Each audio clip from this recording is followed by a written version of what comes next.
CEO of Zipline, also on a committee for the Department of Transportation.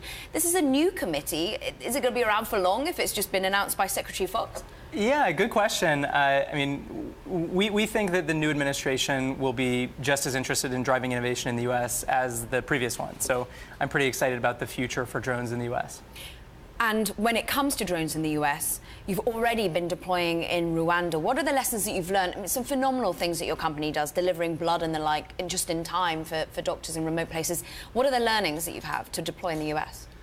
Well, interestingly, over the last 3 months, as we've been running this system at national scale in Rwanda, we've really realized that building the technology in some ways is the easy part.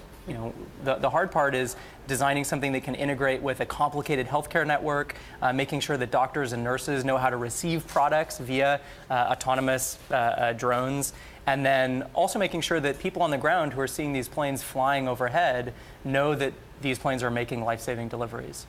I mean, Rwanda was very keen, as we see on these pictures, amazing pictures, to accept this sort of help. The regulatory issues weren't there. How much of there is a hurdle here in the United States and in other countries when it comes to adapting the regulation to ensure this sort of thing can happen? Well, interestingly, Rwanda has a pretty similar regulatory regime to the U.S. They borrow a lot from the U.S. in terms of rules for both airplanes and drones. The difference really is that, A, the need is so incredibly high when you can make a delivery that is directly saving someone's life, and B, Rwanda has a relatively simpler airspace, and so it was a perfect place to show how when a country adopts modern regulatory practices, you can generate a lot of value for people who really need the help. And interestingly, a lot of the problems that we're currently solving in Rwanda, you see those same problems here in the U.S. People who live in rural or hard-to-reach places often can't get access to the basic medical care they need. So our hope is that the role model that Rwanda is playing right now will influence the U.S. in terms of providing similar levels of healthcare access here in this country. So FAA approval close? I hope so. We're going through the process with the FAA, talking to them about what it's going to take to basically to just get to a point where these kinds of systems can be operated in a way that saves people's lives and in a way that's safe for people on the ground and in the sky. Other countries coming clamoring to your door?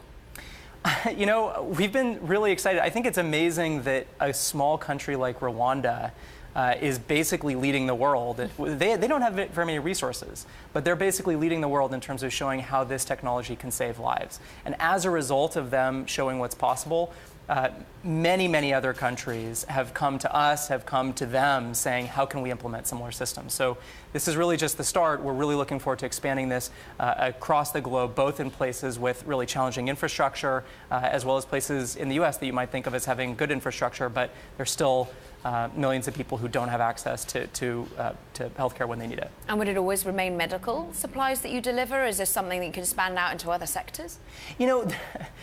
Without mentioning names, there are several big companies that are trying to deliver like Slurpees or pizza or burritos using drones. As a company, we're really driven by the mission of delivering medicine to people across the world, especially in the hardest to reach places. So that's a very large problem. 5.8 million kids die every year due to lack of access to basic medical products. We'd be very happy and honored to spend the next several decades of our lives just solving that specific problem.